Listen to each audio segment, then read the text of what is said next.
Huge win, fun night, long trip home, but man, even a trip getting home at 4:30 in the morning is fun after a big win. Excited for the guys, excited for the fan base. Just listening to Doug talk about what has or hasn't been done in the past. Clearly, just big milestone for us, but we don't want that to be it. We want to build on this. When it really came down to it, we turned the ball over a couple times. Could have been the end of the game for us. The effort level and the conditioning and just our guys' willingness to keep playing and fighting paid off, and we were able to win a game that really statistically in some areas you think back, we're really fortunate to have gotten a win. You don't have two turnovers like that and win games in that kind of environment very often. So really pleased with how the guys overcame it and found ways to make plays when we needed to late. We didn't play our best ball. That's the encouraging side of it. You get a big win against a Power 5 opponent, but we didn't play our best ball. So there's room for improvement. We need to get better this week. We got a huge challenge in my opinion.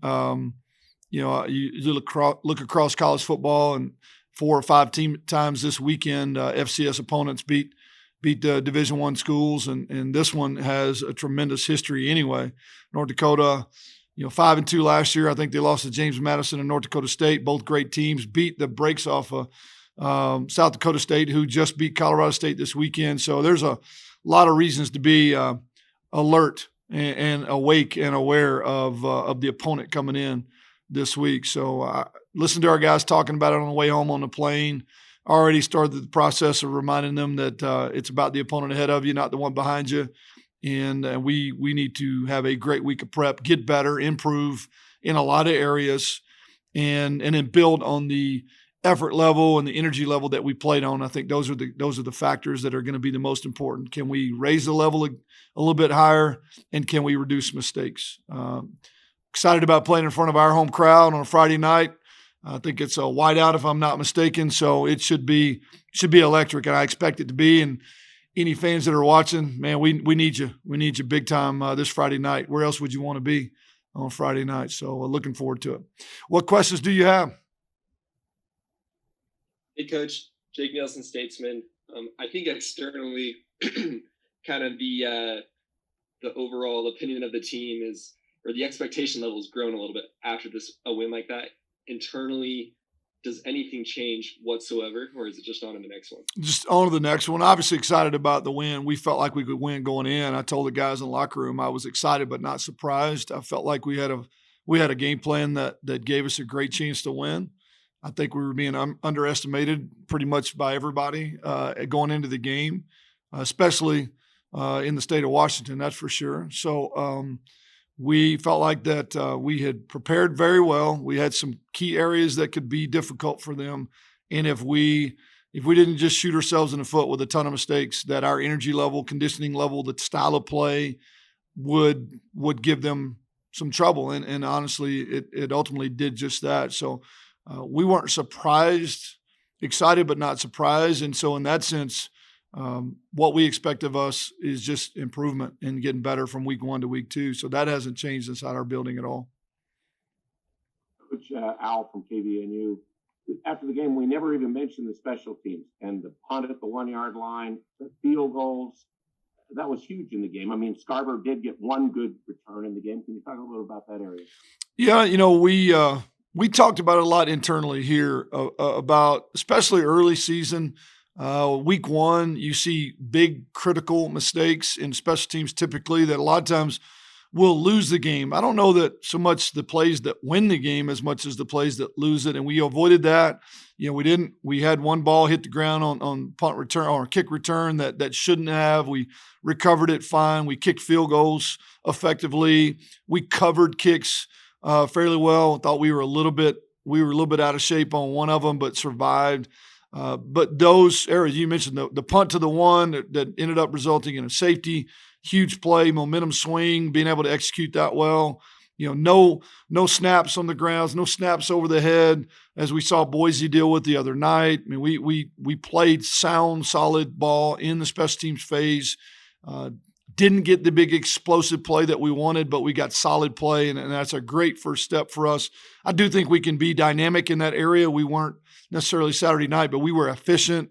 and effective, and that puts you in a position to win. And I think it is a place that we can make some big improvements. We got guys that believe in it. We coach it very hard and detail it. I do believe it'll only get better for us. Coach R.J. Salvesen, I wanted to ask, what's the status on Shaq Bond? Is he going to be all right? He's going to be day to day. I mean, he's questionable for the week. There's no doubt. He took a shot on the knee. Did not return to play. He did feel better yesterday. We'll be anxious to see kind of how he responds. I think the knee is structurally going to be fine. The question is how quickly can he get back to full mobility and really being able to run on it and cut on it like you want. So there's a chance he plays this week. There's it'll be day to day for him. And then Coach, go ahead. Okay. Sorry, Coach. I just want to ask, with the adrenaline of having a season opener like that, with the emotion being as much as it was with the team, how do you handle that going into a home opener versus a North Dakota team that not a lot of people know that are really, really good? Well, we know they're really good, and it's the same thing. It's improvement, daily, weekly improvement. Trying to keep our guys focused on the job at hand. The one in the past does you no good. You got to move on from celebration and move on to preparation, and that's going to be the story today. It's going to be all about getting better today. Everybody has to deal with the same issues on a weekly basis. What everybody's perception of a team is before they come in and the reality of the team. I just always approach each opponent, and I'm going to try to get our kids to do the same, that every team we play is going to be better than the previous one. You're going to get their very best effort when you do play them. They're going to play their best game, so we got to play our best. And we're fully aware of what kind of team's coming in. They're basically a Division I team in our opinion that just has a different logo, but they operate at the same level that we do, probably in every area, and they expect to win, and we're going to have to play good ball to beat them. I was just going to ask you, after Shaq Bond, was there anybody else that is hurt for this game? And then, I noticed on the play participation sheet, Carson Terrell didn't play, and Thompson started at linebacker. Was that true, or what did happen there? Yeah, Doug's shaking his head. I don't even know what you're talking about in terms of. It's listed on the Who was? participation sheet every game, and I didn't even know. Oh, Simon Thompson. Yeah, we've had some jersey numbers adjusted due to special teams, and no, AJ started at backer, and that was not a mistake, obviously. Carson Terrell was held out for just medical reasons. He should be fine this week. We were very cautious.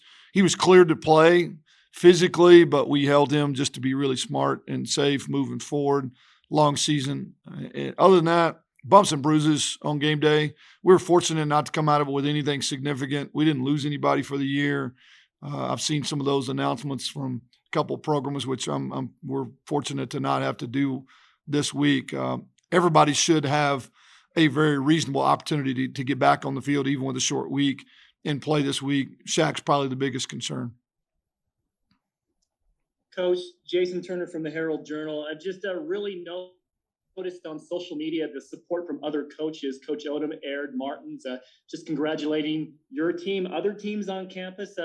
How fun has it been to see that kind of camaraderie between other sports in the university? I love that aspect of college ball. It tried to make it out to every other team's games in the offseason that I could. I've had a chance to get to meet and be around a lot of the other coaches. Coach Odom actually went on the trip with us, was on the sideline for the game, came with Coach Hartwell. And Coach Hartwell, I don't know if he'll feel like that one all that much with John.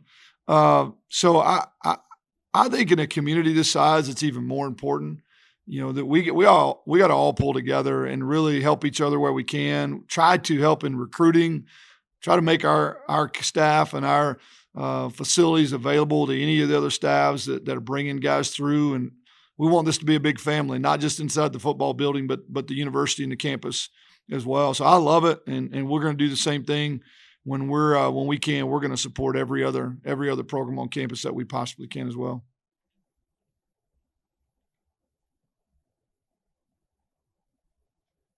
Coach, I want to ask you about Jalen Bannerman. he just really stood out. Talk about his progress and just what he brings to this defense. He's been a surprise for us. Didn't really know what to expect when we got him in the spring. He had a few really, really good days early in spring ball that kind of piqued our interest, and then he got hurt.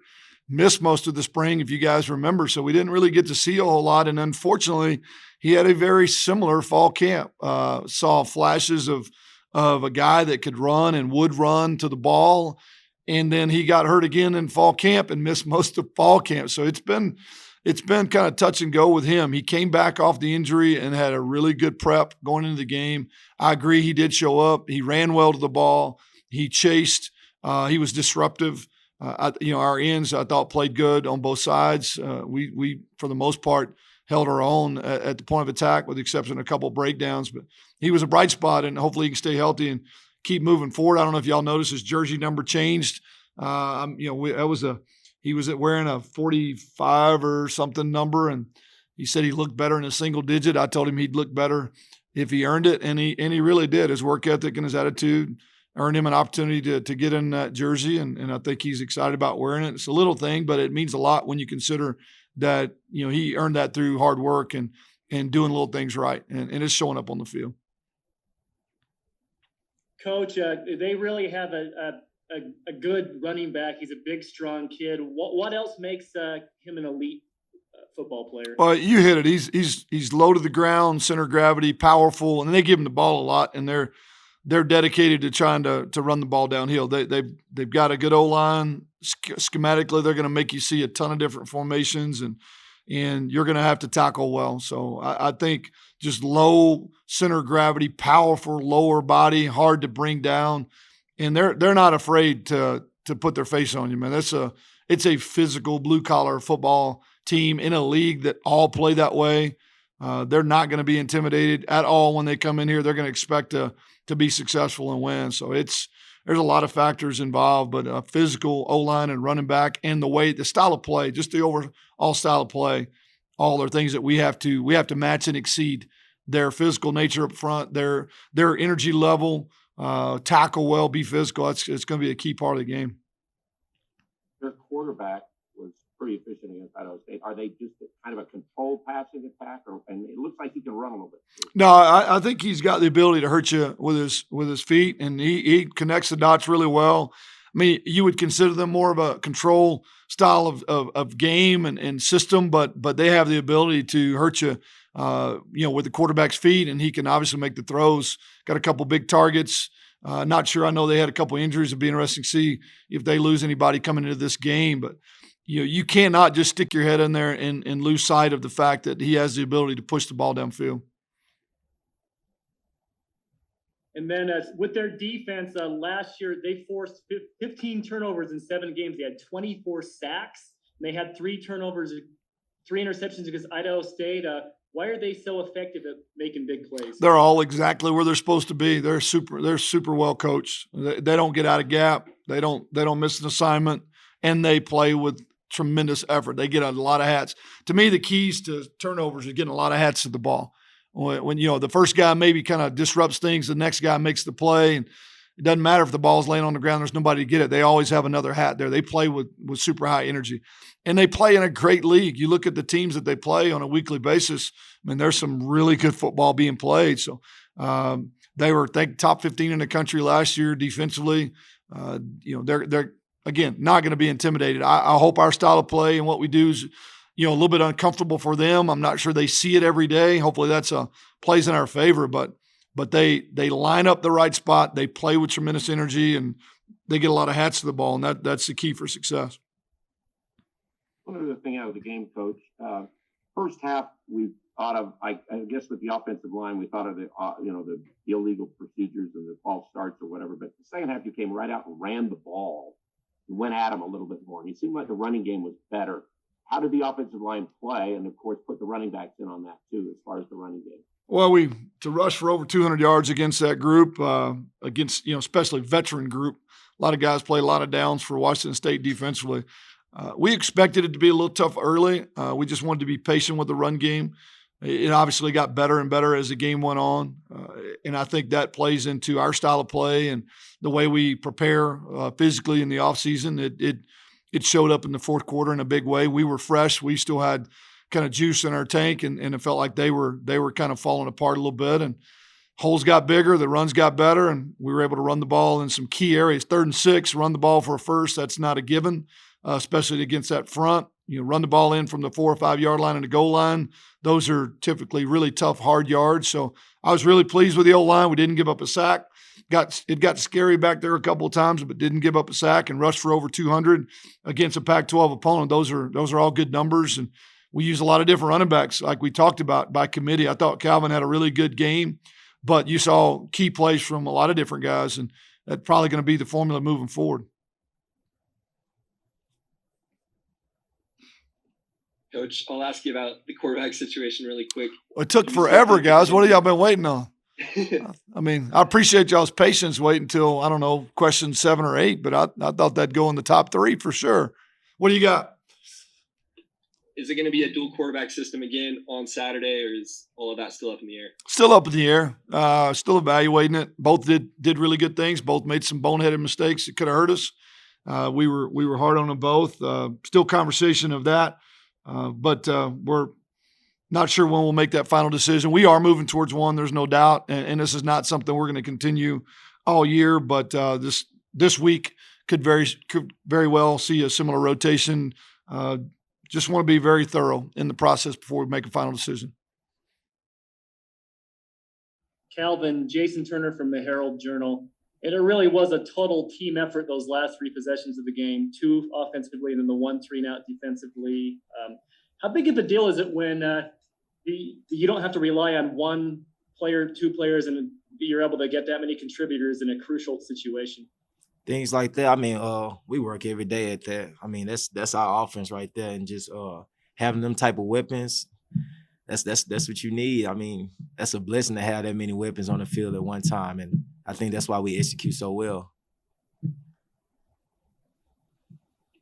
Calvin, Jacob Nielsen, Utah Statesman. A big play that might be overlooked by the touchdown, but that 4th and 3 there on the other side of the field, and then Bonner goes to you. What's going through your head on that play, and how big was that for you guys? So went through my head. So what went through my head was like, because right before that I had slipped, and it would have easily been a first down. So I'm like, man, this is like crucial time. But it was no panic, because I mean, we built for this. It was 2 minutes. That's how we operate. We operate fast. So once Coach called the play, I knew it was time for me to execute, and I knew my coach trusted me to get that job done, because the play is really designed for me, like basically the same thing we just ran the play before. So once I got that done, it was just by seeing the ball in and getting the first down, getting out of bounds, knowing that the time wasn't on our hand, but I knew he was going to execute, and I knew Logan was going to trust me enough to get that ball to me. I'm an Al Lewis, KBNU. The coach, they seemed to make an effort right at the start of the second half to come out and run the ball, be more physical in the second half, and even in the first half. Did you feel that? Did they talk about that? And then just express a little bit about what it meant to you to beat a Pac-12 team. You've been at Oregon State. You've played maybe against these guys, and how you were versatile besides running and catching the ball like you were. Most definitely. We didn't really talk about it, but we knew, like Coach Anderson said, like we knew second half was gonna be ours, because we gonna prepare. We was gonna wear them guys down. We was just gonna dominate the second half, because we knew first half gonna be jitters, and we're gonna see like things probably can go up and down, but we knew second half was gonna be ours. And so as far as running the ball, that's what we do every day. As far as making plays and each of the running backs, that's what we complement each other well, and I think we get the job done right. Nice. But as far as like being a Pac-12 team, I never beat Washington State my 4 years at Oregon State. I never beat them. The last time I was in that stadium, it was like a horrible feeling for me, because we were supposed to go bowling that year, and we lost the game with a minute left. On a 4th and 1, we didn't convert, and they went downfield and scored. And I just remember them like throwing like bowling balls at us like they was going bowling. So that was the last thing that happened to me on that field. So it felt great when we got the dub. And man, I was emotional. I don't know if anybody, so I was very emotional after the game, because I don't know, man. It was just a blessing to get that dub. Calvin, talk about that a little bit more, just for you to now be a starting running back essentially at a big time program, and you ran for 84 yards and got all these carries. How fun is that for you, just to be able to be the man? First thing first, I gotta thank the good Lord because without Him, I wouldn't be in none of this. Like as far as transferring, just trusting that whole transfer portal, and then getting that call from Coach Chucky and them. So I just gotta thank the good Lord. And as far as like having the day I had Saturday, I think it was a very average day for me. I could have did better if I would have hydrated a lot more. I was cramping like the first play of the game. So, but I gotta thank the big mans up front and the wide receiver core. Them guys was getting it done as far as blocking and doing their assignments and just opening gaps up for us. So I gotta thank the big man up front and the wide receiver core and tight ends.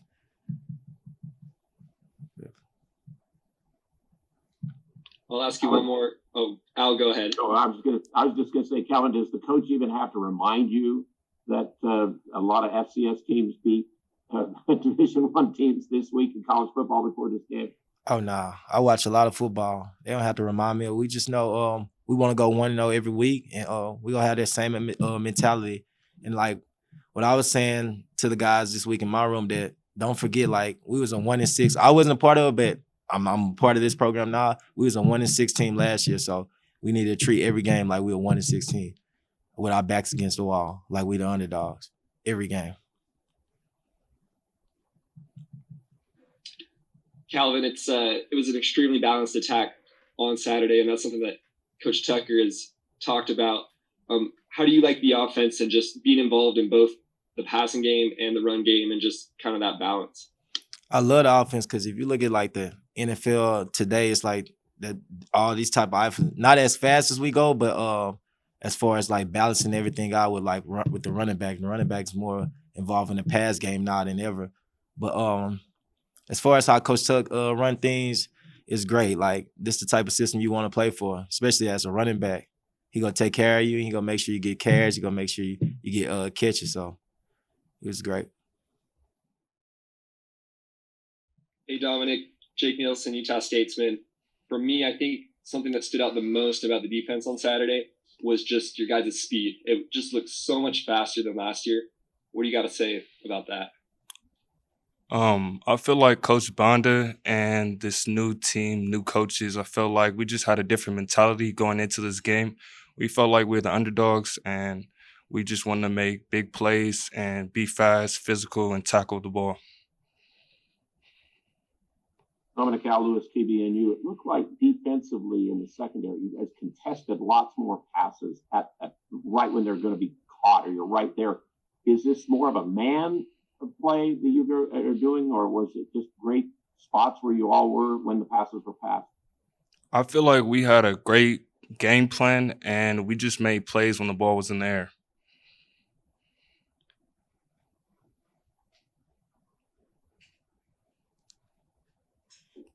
Dominic, Jason Turner from the Herald Journal. I've heard both Coach Anderson and the positional coaches just talk about how good of a fall camp that you've had.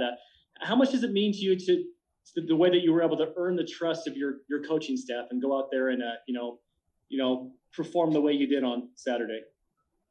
I feel like I earned my coach's trust by just showing that I understand the game and just playing with a different type of mentality. I was on the team last year that went 1-5, and I kind of left off with a bad taste in my mouth. And I just wanted to come in and prove to the coaches that I am a top player and that I am versatile to this defense. Because Dominic, you got a chance to play young when you came to Utah State, and it wasn't always easy. There were some plays out there that were obvious that maybe wasn't right.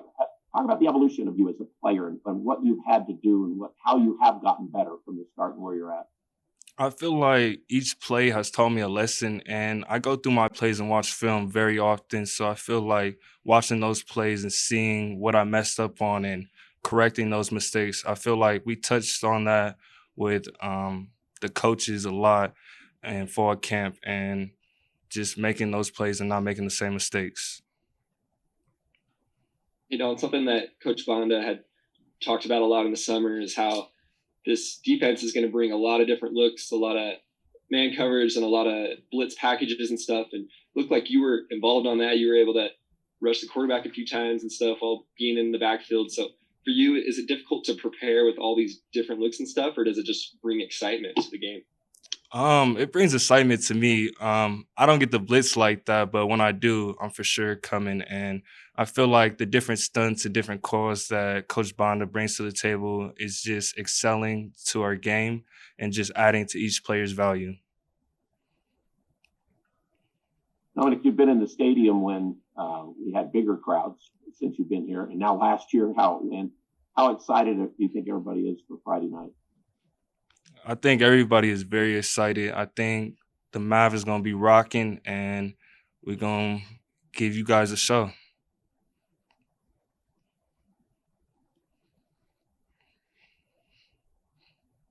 I asked Calvin the same thing. Any concern in the team that the coach is probably going to bring it up that some of these FCS teams beat Division I teams, and you just beat the Pac-12 team. Any worry about any kind of feeling like, okay, this is a lesser opponent? With Coach Blake Anderson, we go over 1 degree better every day, and every game we want to be 1 degree better. So I understand that a lot of FCS teams are taking down these top opponent teams, and we're just looking at it as we're still the underdog and we still have something to prove this season.